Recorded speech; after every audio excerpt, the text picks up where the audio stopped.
نتوكل عليه ونعوذ بالله من شرور أنفسنا ومن سيئات أعمالنا من يهده الله فلا مضل له ومن يضلل فلا هادي له ونشهد أن لا إله إلا الله وحده لا شريك له ونشهد أن سيدنا وسندنا وحبيبنا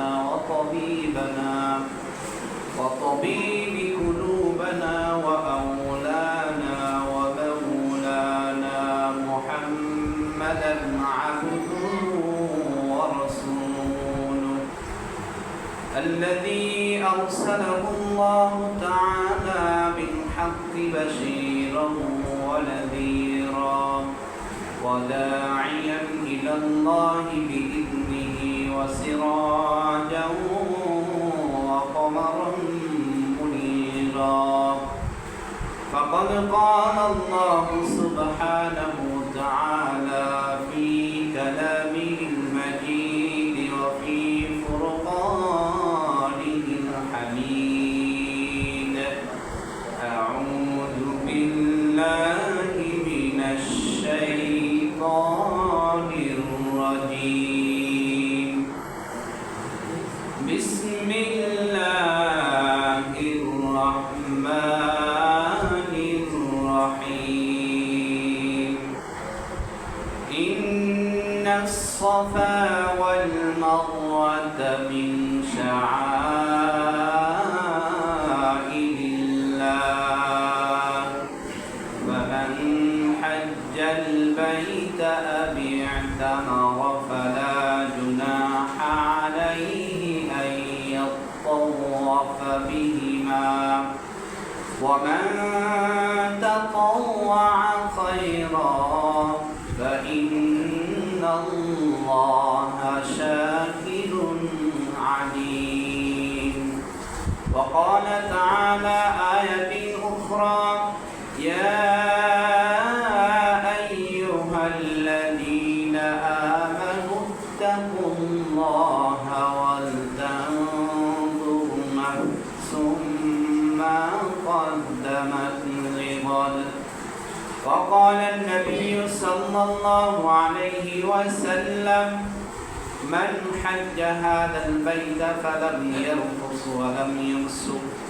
رجع كما ولدته أمه أو كما قال عليه الصلاة والسلام قالوا سبحانك لا علم لنا إلا ما علمتنا إنك أنت العليم الحكيم قال رب اشرح لي صدري ويسر لي أمري واحلل عقدة من لساني يفقه قولي وبك نستعين يا مستعان صدق الله العلي العظيم وصدق رسوله النبي الكريم الحمد لله সকল প্রশংসা সেই আল্লাহ সুবহানাহু তাআলার জন্য যে আল্লাহ সুবহানাহু তাআলা আমাদেরকে দুনিয়ার সকল প্রকারের কর্মবিধি ব্যস্ততাকে পিছনে রাখিয়া মহান আল্লাহ পাকের হুকুম সালাতুল জুমার নামাজ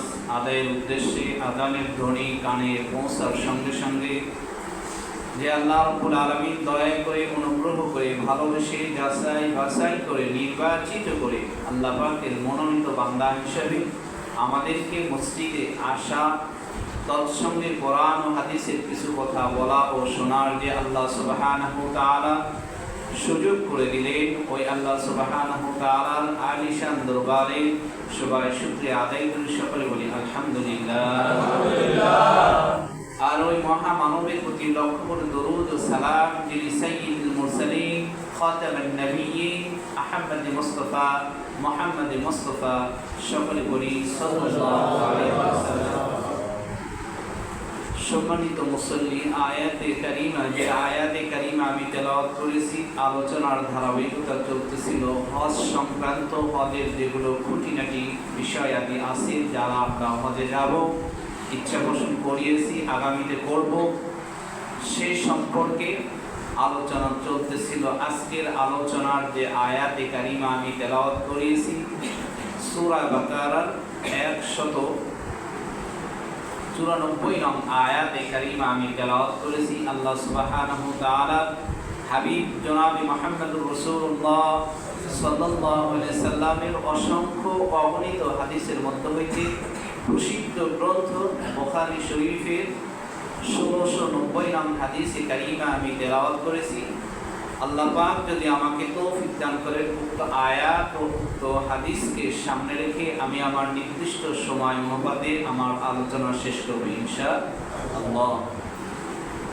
আজকের আলোচনার আলোচ্য বিষয় ইহরাম বাঁধার পর যে সকল করণীয় কাজকর্ম বান্দাবান্দির জন্য নিষেধ হয়ে যায়।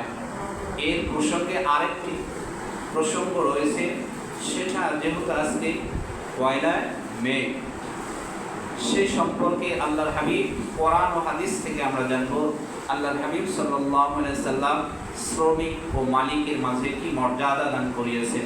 এই প্রসঙ্গে আমি আয়াতে কারিমা তেলাওয়াত করেছি, হাদিস পড়িয়েছি। আল্লাহ সুবহানাহু ওয়া তাআলার অশেষ কৃপা ও দয়া ভালোবাসা যে আল্লাহ রাব্বুল আলামিন আমাদেরকে, দেখেন আমার আপনার মতন অসংখ্য লোক এখনো বাজারে বিভিন্ন জায়গায় বিভিন্ন কাজ কর্মে আজানের পর তাদের কাজকর্ম বিধিব্যস্ততা আরও বেড়ে যায়।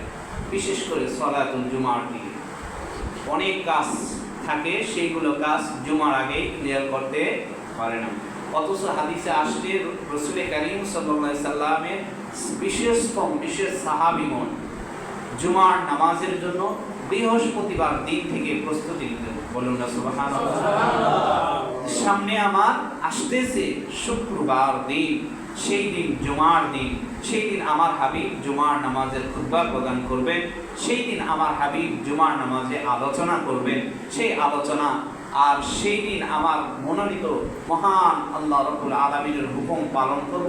আমার হাবিব জনাবে মুহাম্মদুর রাসূলুল্লাহ আল্লাহ পাকের শেখানো ভাষায় কথা বলবে, তারা সেই দিন বৃহস্পতিবার দিন থেকে প্রস্তুতি গ্রহণ করত। আর আজকে আমরা অবহেলায় বিভিন্ন জায়গায় ঘোরাফেরা করতেছি। আল্লাহ তাআলা আমাদেরকে আহ্বান করে ডাক দিয়ে বলেন, ইয়া আইয়ুহাল ইনসানু মা গাররাকা বিরাব্বিকাল কারীম। আল্লাহ এখানে বলেন, হে মানুষ সকল, হে মানুষ সকল, তোমাদেরকে এমন কি তোমাদের কোন ব্যস্ততা আমার হুকুম থেকে দূরে সরে রাখলো, আমার হুকুমের প্রতি অনীহা সৃষ্টি করে। আজান হয়, কোনো ব্যস্ততা নেই, অযথা চাষ করে বিভিন্ন জায়গায় বন্ধু বান্ধবের সঙ্গে আড্ডায় মগ্ন হয়ে যায়। একটু চিন্তা করে দেখি না কেন, যেই বন্ধু বান্ধব তো আমার সঙ্গে যাবে না, যাবে কোনো বন্ধু বান্ধব সঙ্গে যাবে? যারা আমরা দাফন করিয়েছি, আমাদের পূর্বে যারা চলে গিয়েছে আমাদের কাছ থেকে, পিছনে পূর্বে সমবয়সী নিষ্বয়সী যে বয়সী হোক না কেন, যারা আমাদের কাছ থেকে বিদায় নিয়ে চলে গিয়েছে, তাদের বন্ধু বান্ধব কি কবরের সঙ্গে গিয়েছে? আজ পর্যন্ত যাইতে পারিয়েছে? ভবিষ্যতেও পারবে না। তাহলে বোঝা গেল দুনিয়ার মহাব্বত সাময়িক মহাব্বত, ভালোবাসা। কবরস্থানে বন্ধু সর্বক্ষণ যদি অপেক্ষা করে, ভালোবাসাও যদি প্রকাশ করে 1 ঘন্টা, এরপর আর ওই বন্ধুকে খুঁজে পাওয়া যাবে না। তাহলে প্রকৃত অর্থে বন্ধুত্ব যদি আমি করতে চাই, আল্লাহ তাআলা বলে, আলা আউলিয়া আল্লাহি লা খাউফুন আলাইহিম ওয়া লা হুম ইয়াহজানুন। আল্লাহ বলে, প্রকৃত অর্থে বন্ধু যদি হতে চায়, দুনিয়ার কেউ নয়, দুনিয়ার মানুষ স্বার্থে লোভে তোমার সঙ্গে বন্ধুত্ব স্থাপন করবে, মহাব্বত ভালোবাসা রাখবে। আর আমি মালিকের সাথে যদি তোমরা সম্পর্ক স্থাপন করো, মহাব্বত ভালোবাসা স্থাপন করো, কালকে আমাদের ময়দানে লা খাউফুন আলাইহিম ওয়া লা হুম ইয়াহজানুন, তোমাদের কোনো ভয়ও থাকবে না, তোমাদের কোনো টেনশনও থাকবে না। শুধু তাই, এই আয়াতে মুফাসসিরিনগণ বলছেন, ইহলৌকিক যে সমস্ত সমস্যার সম্মুখীন হয়, আসতে পারে, সকল সমস্যা থেকে উন্মুক্ত করে মুক্ত আকাশে জমিনের বুকে আল্লাহ পাক আমাকে আপনাকে নিরাপদে বসবাস করার তৌফিক দিবেন যদি আল্লাহর হুকুম একনিষ্ঠভাবে পালন করে, আল্লাহকে রাজি খুশি করার জন্য পালন করে। দেখেন না ইতিহাসের পাতায় যে সমস্ত নবী আলাইহিস সালাতু সালাম আল্লাহ তাআলার মাহবুব বান্দারা অতিবাহিত হয়ে চলে গিয়েছেন, তাদের ইতিহাস থেকে আমাদেরকে শিক্ষা নিতে হবে। আজকের আলোচনা একটু লম্বা হবে, সরাসরি আলোচনার দিকে চলে যাচ্ছি। ইহরাম অবস্থায় যে সকল কাজ কর্ম করা নিষেধ, করা যাবে না, করলে প্রত্যেকটি কাজের ধাপ অনুপাতে আপনাকে দম দিতে হবে, যেটাকে সদকা বলা হয়। যদি আপনি কোনো প্রাণীকে হত্যা করেন তাহলে সেই প্রাণীর পরিবর্তে হয়তো একটা দুম্বা থাকতে পারে, একটা ছাগল থাকতে পারে, ছাগলের সমপরিমাণ সদকা দিতে হবে। এরকম প্রত্যেকটা গুনাহের বা কাজের কর্মের আপনার শ্রেণী উল্লেখ থাকবে, সেই উল্লেখিত শ্রেণী অনুপাতে আপনাকে আমাকে সদকা দিতে হবে। তাই আমরা যারা সামনে যারা হজ করার নিয়ত করিয়েছি বা করব, অবশ্যই হজের যে সমস্ত মাসায়েল, এই সমস্ত মাসায়েল কোন আলেমের সহচারিত থেকে নতুবা কোনো সাহিত্যিক ইসলামী বই থেকে সঞ্চয় করে নেব, যেন হজের কোনো প্রকারের ত্রুটি না হয়, ওমরার যেন কোনো ত্রুটি না হয়। যেটাই আমি পালন করি না কেন, যেটা গত সপ্তাহে বললাম, হজ কয় প্রকার বলছি না? সবাই বলেন হজ কয় প্রকার বলছি না? 3 প্রকার, হজ্জে তামাত্তু, হজ্জে কিরান আর হজ্জে মাকবুল। এই 3 প্রকার হজ যে কোনো একটা আপনি করতে পারেন। তো 1 নাম্বার, ইহরাম থাকা অবস্থায় আপনি আমি জন্য নিষেধ সেলাইযুক্ত যে কোনো কাপড় বা জুতা ব্যবহার করা। মনে করেন আপনি যে চাদরটা ইহরামের জন্য যে চাদর আপনি ব্যবহার করবেন, ওই চাদরটা যদি সেলাইযুক্ত হয় তাহলে এটা ইহরামের জন্য নিষেধাজ্ঞা স্বরূপ। ইহরামের সময় সেলাইযুক্ত কাপড় পরিধান করা যাবে না। এরপর সেলাইযুক্ত কোনো জুতা পরিধান করা যাবে না, 1 নাম্বার। 2 নাম্বার, মস্তক ও মুখমণ্ডল ইহরামের কাপড় সহ যে কোনো কাপড় দ্বারা ঢেকে রাখা। মনে করেন ইহরামের যে কাপড় চাদরটা রয়েছে, এটা পুরুষের জন্য বলা হয়েছে। ইহরামের যে কাপড় রয়েছে ওই কাপড় দ্বারা, ওই চাদর দ্বারা যদি কোনো ব্যক্তি তার মাথা এবং মুখমণ্ডলকে সুন্দরভাবে ঢেকে নেয়, আবৃত্তি করে নেয়, তাহলে ইহরাম অবস্থায় এটা নিষেধ। যদি কোনো ব্যক্তি ঢেকে নেয় তাহলে এই কাপড় দ্বারা মুখমণ্ডল এবং তার চেহারাকে ঢেকে নেওয়ার দ্বারা যে সদকাটা আসবে সেই সদকাটা তার দিতে হবে, অন্যথায় হজের ওয়াজিবটা পালন হবে না। 3 নাম্বার, পায়ের পিঠ ঢেকে যায় এমন জুতা পরিধান করা। পায়ের পিঠ ঢেকে যায়, মনে করেন কোনো ব্যক্তি শু পরলো বা বোট জুতা পরলো, এই জাতীয় কোনো জিনিস যেগুলো দ্বারা পায়ের পিঠ পর্যন্ত ঢেকে যায়, এই জাতীয় কোনো জিনিস যদি জুতা যদি পরিধান করে ওই ব্যক্তি তওয়াফ করে বা উমরা করে, যেটাই করে না কেন, ওই হজের দিনটার যে কোনো একটা যদি সে করে ইহরাম থাকা অবস্থায়, তাহলে তার হবে না। কারণ ইহরামের অবস্থায় পায়ের পিঠ পর্যন্ত ঢেকে রাখা এটা হচ্ছে ইহরামের জন্য নিষেধাজ্ঞা। যদি কোনো ব্যক্তি রাখে তাহলে সেটা সেই কোনো অপরাধে তার জন্য সদকা আসবে। হয়তো দুম্বা আসতে পারে, ছাগল আসতে পারে, ভেড়া আসতে পারে, সেটা সেই কর্মের অনুপাতে আসবে। 4 নাম্বার, চুল কাটা বা ছিঁড়ে ফেলা। ইহরামে বাধা হয়ে গেছে, ইহরাম যতক্ষণ হজের কাজ চলবে, ওমরার কাজ চলবে, এই হজের কাজ সম্পাদন হওয়ার পর্যন্ত, আগ পর্যন্ত এর মাঝে যদি কোনো ব্যক্তি চুল কাটে বা চুল ছিঁড়ে ফেলে দেয় তাহলে তার জন্য এটা ক্ষতিদায়ক হবে, ইহরাম হবে না, এটা নিষেধ। 5 নাম্বার, নখ কাটা। ইহরাম বাঁধার পর যদি কোনো ব্যক্তি মনে করে যে আমার নখ অনেক বড় বড় হয়ে গেছে, এখন আমি কেটে নিই, তাহলে এটা করা যাবে না, নখ কাটা যাবে না। ইহরাম হজের কাজ পরিপূর্ণ হওয়ার পর তারপরে আপনি অন্য কাজ করতে পারবেন, সেটা আলাদা কথা। কিন্তু ইহরাম বাঁধা অবস্থায় নখ কাটা, চুল কাটা, মোছ কাটা আরো অন্যান্য কাজকর্ম করা নিষেধ। 6 নাম্বার, ঘ্রাণযুক্ত তেল বা আতর লাগানো। ঘ্রাণযুক্ত কি? তেল বা আতর, বিভিন্ন কিছু অনেকে ব্যবহার করে তওয়াফ করার সুযোগ বা ইচ্ছে পোষণ করে বা করে থাকে, আসলে সেগুলো ক্ষতিকর, এটা তওয়াফের জন্য নিষেধাজ্ঞা। সুতরাং আমরা যারা হজে যাব ইহরাম বাঁধার পর এই সকল নিয়ম অবশ্যই জানব। যদি না জানি এই ভুল ত্রুটি হওয়ার কারণে আমার ওয়াজিবটা ছুটে যাবে, আমার মুসাক্কাটা ওয়াজিব থেকে যাবে। যদি আমি ওয়াজিবটা পালন না করতে পারি তাহলে আমার হজটা হবে অসম্পূর্ণ। 6 নাম্বার, ঘ্রাণযুক্ত তেল বা আতর লাগানো। 7 নাম্বার, স্ত্রীর সঙ্গে দৈহিক মিলামেশা করা। ইহরাম অবস্থায় এগুলো করা যাবে না।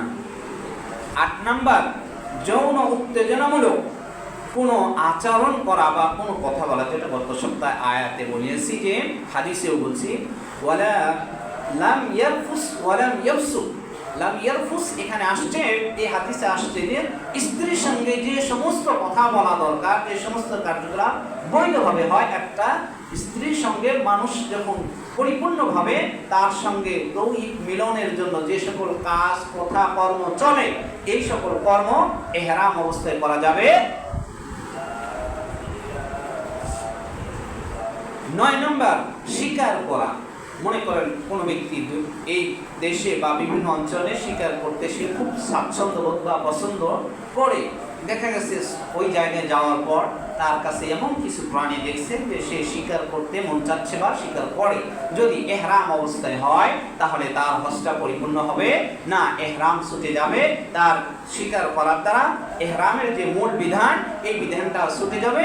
এই অপরাধের কারণে তার উপর হয়তো সদকা আসতে পারে, হয়তো বকরি, হয়তো ছাগল, হয়তো দুম্বা, আরো অন্যান্য প্রাণী আসতে পারে তার উপর সদকা। 10 নম্বর, ঝগড়া বিবাদ বা যুদ্ধ করা।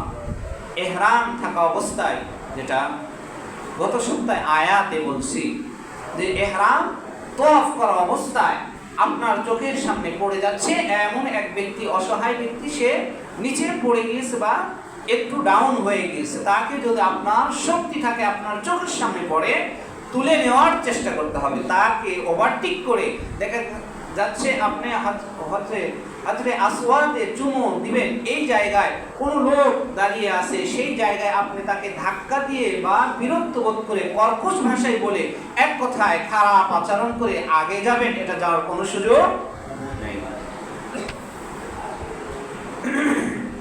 11 নাম্বার, চুল দাড়ি চিরুনি বা আঙ্গুলি চালানা করা। মানে চুল দাড়ি ইহরাম অবস্থায়, ইহরাম বাঁধার পর আপনার চুল এলোমেলো হয়ে আছে, চুলকে আঁচড়ানো যাবে না। দাড়ি এইভাবে খিলাল যেটাকে বলা হয়, হাতে খিলাল যেটাকে বলা হয়, এটাও করা যাবে না। কারণ কি, যদি একটা চুল বা একটা দাড়ি ছিঁড়ে যায় তাহলে এর জন্য দম দেওয়া লাজিম হবে, সাদাকা দেওয়া লাজিম হবে, ওয়াজিব হবে। সুতরাং ইহরাম অবস্থায় মাথার চুলও আঁচড়ানো যাবে না, দাড়িও খিলাল করা যাবে না। খেয়াল রাখবো আমরা সামনে যারা যাবো ইনশাআল্লাহ। 12 নাম্বার, এখানে ইহরাম অবস্থায় 14টি কাজ করা যাবে না, সেটার মধ্যে 12 নাম্বার এখন আমি বলতেছি, শরীরে সাবান লাগানো। ইহরাম অবস্থায় একটু ইহরাম তো বেঁধেই নিয়েছি, মুখটা দেখা যাচ্ছে মলিনতা, বিভিন্ন জায়গা থেকে আসলাম, তওয়াফ করে বা বিভিন্ন কাজ করে আসলাম, ইহরাম আমার আছে, এখন একটু আমি ফ্রেশ হয়ে নিয়ে সাবান দিয়ে বা অন্য কোনো ফ্রেশ ওয়াশ দিয়ে নিজের ফ্রেশটাকে, সৌন্দর্যকে ফুটিয়ে তুলি, এটা করা যাবে না। 13 নাম্বার, কুকুর, সারপোকা, মশা ও মাছি ইত্যাদি এই জাতীয় কোনো প্রাণীকে হত্যা করা যাবে না বা মেরে ফেলে দেওয়া যাবে ইহরাম অবস্থায়। মনে রাখতে হবে ইহরামের অবস্থায় এটা, কিন্তু ইহরাম হজের কাজ বা উমরার কাজ যদি পরিপূর্ণ হয়ে যায়, তারপরে যদি আপনি কোনো ক্ষতিদায়ক জিনিস যদি আসে, সেটা যদি বাইতুল্লাহর বাহিরে হয় তাহলে সেটা আবার ঠিক আছে, প্রত্যেকটা জিনিসের ধাপ আছে। 14 নাম্বার, কোনো গুনাহের কাজ করা যাবে না, কোনো গুনাহের কাজ করা যাবে না। দেখছেন শেষ সারাংশ কথা, হাদিস ও কোরআনের আলোকে শেষ সারাংশ কথা, হজ করা অবস্থায় ইহরাম, হজ মানে ইহরাম করা অবস্থায়, ইহরামের অবস্থায় তো আপনি হজ করবেন, তওয়াফ করবেন, সাফা মারওয়া সাই করবেন, এটাই তো। তো এই অবস্থায় গুনাহের কোনো কাজ করা যাবে না। গুনাহের দৃষ্টিতে মসজিদে কাউকে দেখবেন, এটাও দেখার কোনো সুযোগ নাই। এই বাংলাদেশে ছিলেন যে একটা মেয়ে দেখলাম সুন্দরী, তার দিকে বারবার তাকাইলাম বা তাকে প্রস্তাব দিলাম, ওই জায়গায় দেওয়া যাবে? সেটা শরীয়ত আইন আছে, শরীয়ত আইন তৎক্ষণাৎ ব্যবস্থা নেবে, আর এটা হজ তো হবেই না। এই জন্য কোনো প্রকারের ইহরাম থাকা অবস্থায় কোনো প্রকারের গুনাহের কাজ করা যাবে। এটা গেল ইহরাম থাকা অবস্থায় কি কি কাজ করা নিষেধ। মোট 14টি কাজ করা নিষেধ, সেই 14টি কাজ আমরা শুনলাম। এখন আমরা হজ করার সময়, উমরা করার সময় বিভিন্ন জনকে সঙ্গী হিসেবে নিয়ে নিই। যেমন ধরেন ভাই থাকে, বোন থাকে, চাচাতো ভাই থাকে, ফুফাতো ভাই থাকে। তো শরীয়ত কি বলছে? যেটা মাহরেম আর গায়র মাহরেম বলা হয়। আরবিতে বলা হয় মাহরাম, আর বাংলায় বলা হয় যাদের সাথে বিবাহ বৈধ, যাদের সাথে বিবাহটা বৈধ আছে, দেখা করা নাজায়েজ, দেখা দেওয়া নাজায়েজ, হারাম। এই সমস্ত ব্যক্তিদেরকে হজের সঙ্গে সঙ্গী হিসেবে নেওয়া শরীয়ত বলছে নিষেধ। আর মাহরাম বলা হয় যাদের সঙ্গে বিবাহটা হারাম, যাদের সঙ্গে, সবাই বলেন, যাদের সঙ্গে বিবাহটা হারাম কিন্তু দেখা দেওয়া বৈধ আছে, দেখা করাও বৈধ আছে, তাদেরকে সঙ্গী সফর হিসেবে নেওয়া, এটা বৈধতা আছে, শরীয়ত বলছে। সেগুলো বলবো। দেখেন মাহরাম কাকে বলা হয়? মাহরাম এটা আরবি শব্দ, হারামুন শব্দ থেকে আসছে মাহরাম। মাহরামুন পরিভাষায় বলা হয় যাদেরকে বিবাহ করা হারাম, যাদেরকে বিবাহ করা হারাম বা অবৈধ, এবং দেখা করা, দেখা দেওয়া বৈধ আছে। যেমন আপনার বোন আছে, তার সঙ্গে বিবাহ কি বৈধ হবে? বৈধ হবে? জীবনেও না। নিজের ভাস্তি আছে, তার সঙ্গে বিবাহ বৈধ হবে? হবে না। তাহলে বোঝা গেল এই সমস্ত যেটা আপনার রক্তের সঙ্গে সম্পর্কিত, যে সমস্ত আত্মীয়, আপনার মা বাবা, আপনার দাদা দাদি, নানা নানি, এই সূত্র অনুপাতে রক্তের সাথে যাদের কানেক্ট রয়েছে, এদের সঙ্গে দেখা দেওয়া বৈধ রয়েছে। এদেরকে হজ বলেন, উমরা বলেন, এই অবস্থায় তাদেরকে সফর সঙ্গী নেওয়া বৈধতা রয়েছে। কিন্তু যাদের সাথে রক্তের কোনো সম্পর্ক নাই, এদেরকে হজের সঙ্গী হিসেবে নিয়ে যাওয়া যাবে না। দেখেন মাহরাম পুরুষ কয়জন? 14 জন। মাহরাম পুরুষ কয়জন? মাহরাম পুরুষ কয়জন বলেন সবাই? আমাদের বাচ্চাদেরকে, কোমলমতি বাচ্চাদেরকে অন্য কিছু না শিক্ষা দিয়ে এইগুলো শিক্ষা দেওয়া দরকার। ইসলাম এটা বলছে। 14টি পুরুষের জন্য 14টি মাহরাম পুরুষ থাকবে, 14 জন থাকবে। নারীদের জন্য 14 জন। নারীদের জন্য কয়জন? 14 জন। পুরুষের জন্য কয়জন? এইগুলো আমার আপনার বাচ্চাকে শিক্ষা দিতে হবে। এইদের সঙ্গে দেখা করা বৈধ। আর এদের বাহিরে যারা থাকবে তাদেরকে কোশ্চেন কালেও নিজের বাচ্চাদেরকে, নিজের ওয়াইফদেরকে, নিজের মা বোনদেরকে দেখা করা যায়, শরীয়ত বলে নাই, শরীয়ত কোনো অনুমতি দেয় নাই। 1 নম্বর দেখেন মাহরাম পুরুষ 14 জন। মা, মার সঙ্গে ছেলে দেখা করতে পারবে কি পারবে না বলেন? পারবে। 2 নম্বর ফুফু। 2 নম্বর কে? যেটা বাবার সূত্র থেকে। 3 নম্বর খালা, মায়ের সূত্র থেকে। 3 নম্বর কে? সবাই বলেন 3 নম্বর কে? খালার সঙ্গে আপনি আপনার ছেলে দেখা করতে পারবে। এরা সফর সঙ্গী, হজের সময় সফর সঙ্গী হতে পারবে। 4 নম্বর শাশুড়ি। 4 নম্বর কে? শাশুড়ি। বর্তমানে শাশুড়ির সাথে শ্বশুরের পরকীয়া হয়ে আউট হয়ে চলে যায়, যে জায়গায় যায় এটা মারাত্মক একটা বড় গুনাহ, কবিরা গুনাহ। এই গুনাহ আল্লাহ রাব্বুল আলামিন তওবা ছাড়া ক্ষমা করবেন না। 5 নম্বর দুধ মা। 5 নম্বর কি? সবাই বলেন 5 নম্বর কি? দুধ মা। মনে করেন তৎকালীন সময়, আগেকার সময় হালিমাতুস সাদিয়াকে যেটাকে বলা হয় দুধ মা, রাসূল সাল্লাল্লাহু আলাইহি সাল্লামের দুধ মা কে ছিলেন? সবাই বলেন রাসূল সাল্লাল্লাহু আলাইহি সাল্লামের দুধ মা কে ছিলেন? হালিমাতুস সাদিয়া। সেই জামানায়, সেই সময় প্রত্যেকটা পুত্র থেকে দুধ পান করানোর জন্য নির্দিষ্ট একটা পুত্র থাকতো, যে এই পুত্রের মাঝে অমুক ব্যক্তি বা অমুক ব্যক্তির স্ত্রী দুধ পান করার জন্য বাচ্চা নেবে। তখন সেই জায়গায় বাচ্চাগুলো নিয়ে যাওয়া হইতো এবং ওই পুত্রে অর্পণ করে দেওয়া হইতো দুধ পান করানোর জন্য। কিন্তু বর্তমানে এই সিচুয়েশন নাই। কিন্তু কিছুজন আছে যারা দুধ পান করায়, কিন্তু দেখা যাচ্ছে বাচ্চা বড় হওয়ার পর তার সঙ্গে আউট হয়ে চলে যায়। এটা মারাত্মক বড় একটা গুনাহ। আপনার সঙ্গে আপনার স্তন থেকে ওই বাচ্চা দুধ পান করেছে, আপনি সুতরাং এই অনুপাতে দুধ মা হবেন, দুধ মা দাদি হবেন বা বিভিন্ন কিছু হবেন। যদি কোনো ব্যক্তি দাদি পান করায়, নানি পান করায়, এভরিথিং আরো যারা আছে যারাই পান করায় না কেন, তারা এই সূত্র অনুপাতে দাঁড়াবে। যদি এক ফোঁটা তার মুখের ভিতরে যায়, মনে করেন একজন নাতির দুধ পান করাইলো, তার মা কোনো ক্রমে মারা গিয়েছে, তো তার নানি যদি তাকে দুধ পান করায়, তাহলে সেই নানির সঙ্গে যদি পড়ে প্রত্যেক ওই ছেলে আর তার নানি যদি কোনো সম্পর্কে লিপ্ত হয়, অবৈধ সম্পর্ক, এটা পরিপূর্ণ হারাম কাজ হবে।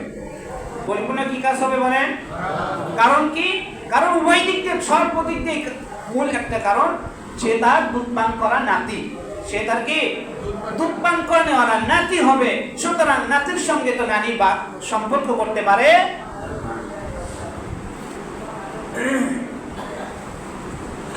6 নাম্বার নিজের বোন। 6 নাম্বার কি? সবাই কথা বলেন। 6 নাম্বার কি?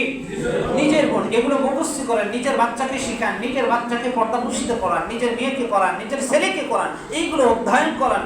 এখন তো ডিজিটাল মডেল, আপনার ইউটিউব থেকে সব কিছুই আপনি পাবেন, যে কাদের সঙ্গে দেখা করা বৈধ, কাদের সঙ্গে দেখা করা বৈধ নয়। আপনার বাসায় একটু চাপ করেন, আপনার মেয়েকে, আপনার স্ত্রীকে খুলে ময়দানে ছেড়ে দিয়েছেন, হায়ানোরা তো চেয়ে থাকবে, হায়ানোরা তো গ্রাস করবেই, ধরবে, এটাই স্বাভাবিক। দেখেন বিভিন্ন জায়গায় নেট জগতে ছড়িয়ে আছে। বিশেষত আজকে বাপ এমন একটা অবস্থায় পৌঁছে গেছে, মানুষের দ্বার প্রান্তে পৌঁছে না, মানুষের মধ্যে পড়ে না, ইমানের মধ্যে পড়ে না, মুসলমানের মধ্যে পড়ে না, অথচ মুসলমান হিসেবে নিজেকে দাবি করে। নিজের মেয়ের সঙ্গে সে কুকর্মের সঙ্গে লিপ্ত হয়ে যায়। বলুন না নাউযুবিল্লাহ। এরকম অহরহ ইতিহাস রয়েছে। এই যে টাঙ্গাইলে গর্ভবতী অবস্থায় কিছু হায়ানারা ওই গর্ভ অবস্থায় তার সঙ্গে যৌন চাহিদা মিলন করে বাচ্চা ভিতর থেকে বাহির করে নিয়েছে। বলুন না নাউযুবিল্লাহ। এটা কোনো মুসলমানের শিষ্টাচার হতে পারে? মুসলমানের শিষ্টাচার হতে পারে না। আজকে আমাদের ভিতরে ইসলামের জ্ঞান, কোরআনের জ্ঞান, কোরআন হাদিসের জ্ঞান না থাকার কারণে আমাদের মেন্টালিটি সব কিছু চলছে ইহুদি নাসারাদের মতন। তাদের সঙ্গে যেরকম, তারা যেরকম নিজের বাচ্চাকে ছেড়ে দিয়েছে উন্মুক্তভাবে, যার যা তার বডি, তার চাহিদা, তার ইচ্ছার স্বাধীন মতো যাকে ইচ্ছা তাকেই দিবে, কাউকে দ্বিধাদ্বন্দ্ব করবে না। এটা যেমন তাদের ভাষা, আমাদের কিছু নাস্তিক মুরতাদ মার্কা মা বোনরা এই সকল স্লোগান দেবে। তাহলে নিজের বোনের সঙ্গে আপনি দেখা করতে পারবেন, নিজের বোনের সঙ্গে দেখা করতে পারবেন, কথা বলতে পারবেন, নিজের বোনকে হজ করার জন্য নিয়ে যেতে পারবেন, উমরা করার জন্য নিয়ে যেতে পারবেন। 7 নাম্বার নানি, নিজের নানি। 8 নাম্বার দাদি, নিজের নাতনি। 9 নাম্বার নিজের নাতনি যদি থাকে তাকে আপনি সফর সঙ্গী হিসেবে নিতে পারবেন। কিন্তু বর্তমান অবস্থায় ভয়াবহ, বর্তমান অবস্থায় কি ভয়াবহ। 10 নাম্বার দুধ বোন। মনে করেন বাপ 2টা, বাপ একটা, মা 2টা, বাপ একটা, মা 2টা। এই প্রথম মায়ের একটা বোন রয়েছে, দ্বিতীয় মায়ের একটা ছেলে রয়েছে। তো এমত অবস্থায় যদি, আর ওই প্রথম মায়ের যে মেয়ে ছিল, ওই মেয়েটা দ্বিতীয় মায়ের দুধ কিছু পান করিয়েছে, তাহলে এখানে বিবাহ বন্ধন হবে না, কারণ সে তার দুধ বোন, সে তার কি দুধ বোন, আর দুধ বোনকে বিবাহ করা যাবে। এখন দুধ বোন বা দুধ মেয়েকে নিয়ে সফর সঙ্গে হজের সময়, ওমরার সময় আপনি যেতে পারবেন, কোনো সমস্যা নেই। কিন্তু বর্তমানে সিচুয়েশন অবস্থায়, এই অবস্থায়, ভয়ানক অবস্থায়, এই দৃষ্টিভঙ্গি থেকে আমাদেরকে বাহির হয়ে আসতে হবে। 11 নাম্বার নিজের মেয়ে। 11 নাম্বার কি বলেন? নিজের মেয়ে। 12 নাম্বার নিজের ভাস্তি, নিজের ভাস্তি। 13 নাম্বার নিজের ভাগ্নি। 13 নাম্বার কি? নিজের ভাগ্নি। 14 নাম্বার ছেলের বউ। 14 নাম্বার কি? ছেলের বউ, যেটা সব কিছু মিলেই বললাম যে ছেলের বউয়ের সঙ্গেও বর্তমান অবস্থায় ভয়ানক অবস্থা। শ্বশুর তার সঙ্গে, ছেলে বিদেশ, ছেলে কোথায় প্রবাস জীবন কাটাইতেছে, বাপের হাতে অর্পিত করে দিয়ে ঠিক আছে তার বউকে বিশ্বাসতা অর্জন করে যে আমার জন্মদাতা পিতা সে কি আমার স্ত্রীর সঙ্গে খারাপ কাজ করতে পারে, এই বিশ্বাসটা নিয়েই তো সে গিয়েছে, তার না অন্য কোনো বিশ্বাস নিয়ে গিয়েছে। কথা বোঝেন নাই? নিজের বাপকে, নিজের ওয়াইফকে নিজের বাপের হাতে অর্পিত করে দিয়েছে যে আমি তোমার হাতে দিলাম আমার ওয়াইফকে, তুমি যেমন তোমার মেয়েকে ব্যবহার করতে পারবে না, আমার ওয়াইফকেও ব্যবহার করতে পারবে না, আমি তোমার উপর ভরসা রেখে বাহিরে গেলাম। কিন্তু আজকে এই বাহিরে যাওয়ার সুযোগ নিয়ে কিছু কুলাঙ্গার বাবা রয়েছে, ওই নিজের ছেলের বউয়ের সঙ্গে কুকর্মে নিমজ্জিত হয়। বলুন না নাউজুবিল্লাহ। তাহলে এই 14 শ্রেণীর পুরুষ মাহরামদেরকে আপনার বাচ্চাদেরকে আপনি শিক্ষা দেন যে এইগুলোদের সঙ্গে দেখা করা তোমার বৈধ। আর যারা থাকবে খালাতো ভাই, মামাতো ভাই, দাদাতো ভাই, নানাতো ভাই, চাচাতো ভাই, যাই থাকুক না কেন, এদের সঙ্গে দেখা করার অনুমতি শরীয়ত দিয়েছে? দিয়েছে বলেন? যদি দিত তাহলে এখানে উল্লেখ করা থাকতো যে খালাতো ভাই তুমি তাকে সঙ্গে সফর সঙ্গে নিতে পারবে, হজের সময় নিতে পারবে, উমরার সময় নিতে পারবে, চাচাতো ভাইয়ের সঙ্গে নিতে পারবে, মামাতো ভাইয়েরকে উমরার সঙ্গে হজের সময় সফর সঙ্গী হিসেবে নিতে পারবে। আজকে আমরা ময়দান খুলে দিয়েছি বিধায় আমার চাচাতো ভাইও আসতেছে আমার মেয়ের সঙ্গে দেখা করার জন্য, আমার বউয়ের সঙ্গে দেখা করার জন্য, আমার ফুফাতো ভাইও আসতেছে আমার মেয়ের সঙ্গে দেখা করার জন্য, আমার চাচাতো ভাইও আসতেছে। এই যে একটা পরম্পরাভাবে আসতেছে আর যাচ্ছে, তাদের সঙ্গে দৃষ্টি মিলন হচ্ছে, চোখের একটা জেনা হয়ে যাচ্ছে, অন্তরঙ্গ হয়ে যাচ্ছে, অজান্তে কখন যে কে কাকে ভালোবাসতেছে মনের ঘরে, এটাই তাদের মধ্যে একটা জেনায় আকৃতি ধারণ করতেছে। বলুন না নাউজুবিল্লাহ।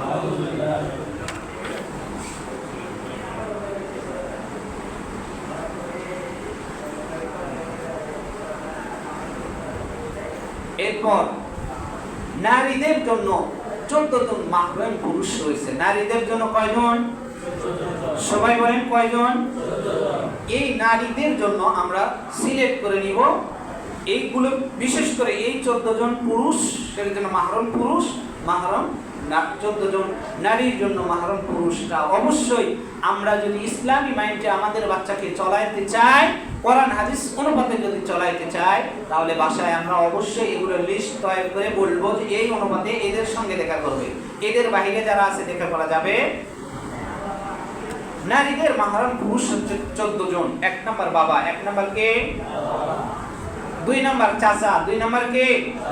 3 নাম্বার মামা, 3 নাম্বার কে? 4 নাম্বার শ্বশুর, 4 নাম্বার কে? 5 নাম্বার সহোদর ভাই, 5 নাম্বার কে? সহোদর ভাই। 6 নাম্বার নিজ দাদা, 6 নাম্বার কে? 7 নাম্বার নিজ নানা, 7 নাম্বার কে? 8 নাম্বার নিজ নাতি, 8 নাম্বার কে? 9 নাম্বার দুধ ভাই, 9 নাম্বার কে? 10 নাম্বার ছেলে, 10 নাম্বার কে?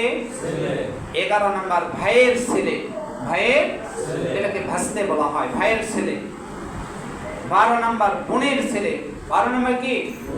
বোনের ছেলে। 13 নাম্বার মেয়ের জামাই, 13 নাম্বার কি? মেয়ের জামাই। 14 নাম্বার দুধ ছেলে, 14 নাম্বার কি? দুধ ছেলে। এখন আসেন ভাইয়ের ছেলে মানে ভাসতে, ভাসতেকে সঙ্গে নিয়ে যেতে পারবেন সফরে, কিন্তু বাসায় ভাসতের সঙ্গে আপনার মেয়ে রয়েছে, একে দেখা করার বৈধতা নাই। এটা আবার আলাদা ভিন্নতা বুঝেন। এটা যে খোলা ময়দান যে ভাসতের সঙ্গে আমার মেয়ে দেখা করবে, কথা বলবে, এক বিছানায় ছোট তো তারা থাকবে, এটা কোনো মাইন্ড না। আসলে এটা ক্ষতি, আপনার বাচ্চার জন্য ক্ষতি। সফর সঙ্গী আপনার ওয়াইফ আছে, ভাস্তিদের সঙ্গে দিতে পারবেন, এটা সফরের সময়, হজের সময় এইটা বিধান, কিন্তু দেখা করার কোনো সুযোগ নাই। বোনের ছেলে মানে ভাগ্নে, ভাগ্নের সঙ্গে আপনি কি নিজের মেয়ে মনে করেন, মামাতো ভাই, চাচাতো ভাই, এদের সঙ্গে বিবাহ বৈধ আছে, মামাতো ভাইয়ের সঙ্গে মামাতো বোনের বিবাহ বৈধতা রয়েছে, বিবাহ করা জায়েজ রয়েছে। বোনের ছেলে ভাগ্নেকে সাথে সফর সঙ্গে নিয়ে যাওয়া যেতে পারে, ঠিক আছে, কিন্তু তাদের সঙ্গে খোলা ময়দানে প্রকাশ্যভাবে দেখা সাক্ষাৎ করা নিষেধ। একটা এক জায়গায়, আরেকটা আরেক জায়গায়। 14 নাম্বার দুধ ছেলে, যে বাচ্চাকে দুধ পান করানো হয় সেই বাচ্চার সঙ্গে সফর সঙ্গী আপনি করতে পারবেন, তার সঙ্গে তার মা দেখা করতে পারবে দুধ ছেলের সঙ্গে। তাহলে মোটামুটি 14 আমরা 14টা মাহরম পুরুষের নাম শুনলাম, 14 জন মাহরম নারীদের নাম শুনলাম। এই 14টা 28টা মোটামুটি এই 28টা আমাদেরকে অধ্যয়ন করতে হবে। এদের সঙ্গে দেখা করা বৈধ, এদের সঙ্গে সফরসঙ্গী করা বৈধ, আর এদের মধ্যে কিছু কিছু আছে তাদের সঙ্গে দেখা সফরসঙ্গী বৈধ, কিন্তু দেখা সাক্ষাৎ করা যাবে না, এক জায়গায় কথাবার্তা বলা যাবে না।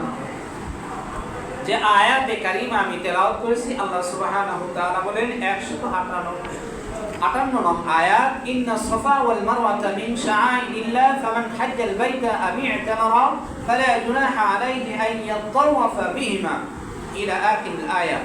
আল্লাহ তাআলা এখানে বলেন যারা হজ করতে যাবে নিশ্চয় হজের অনেকগুলো ফরজ কাজ রয়েছে, সেগুলো তো করবে।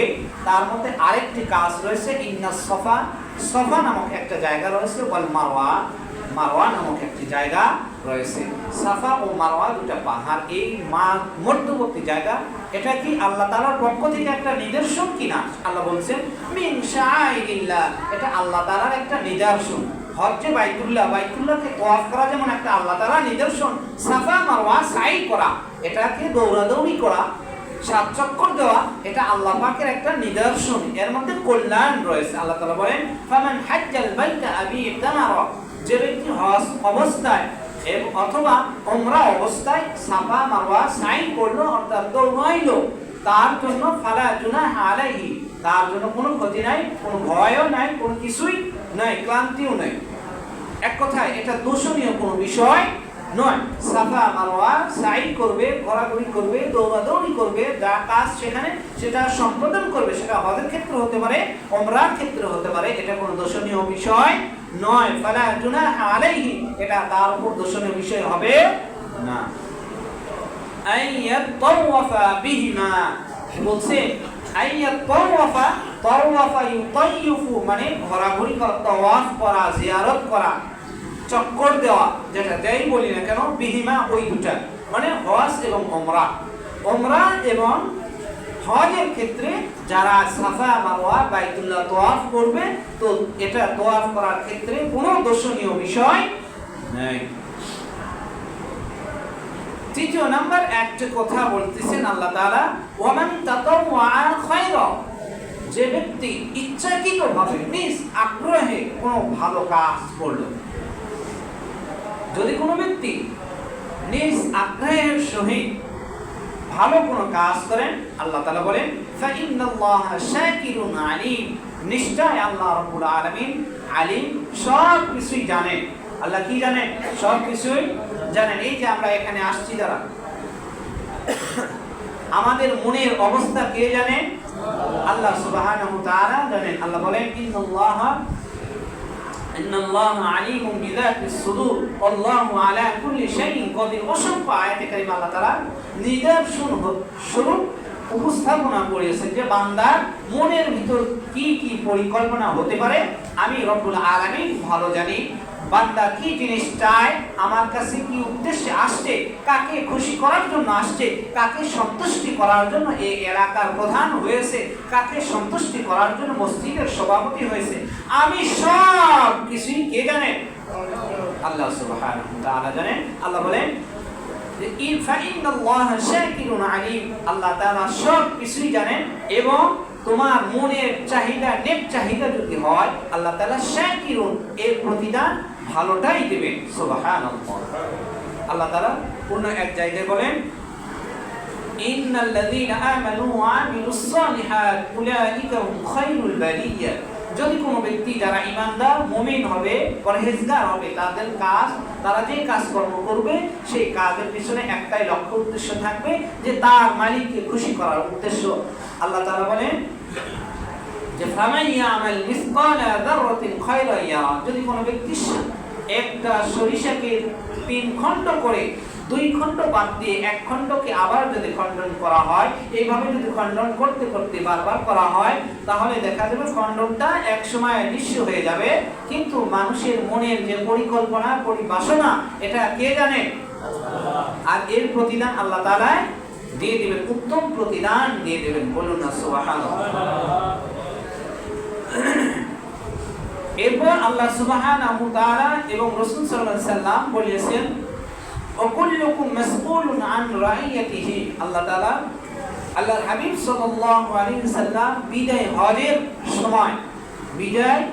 হজের সময় শেষ ভাষণের সময় অনেকগুলো ভাষণ দিয়েছেন। তার মাঝে কিছু উল্লেখযোগ্য ভাষণ দিয়েছেন। তার মধ্যে একটি উল্লেখযোগ্য বর্তমান আজকে যেটা আমরা 1 মে পেয়েছি, এই 1 মে দিবস শ্রমিক দিবস। কি দিবস?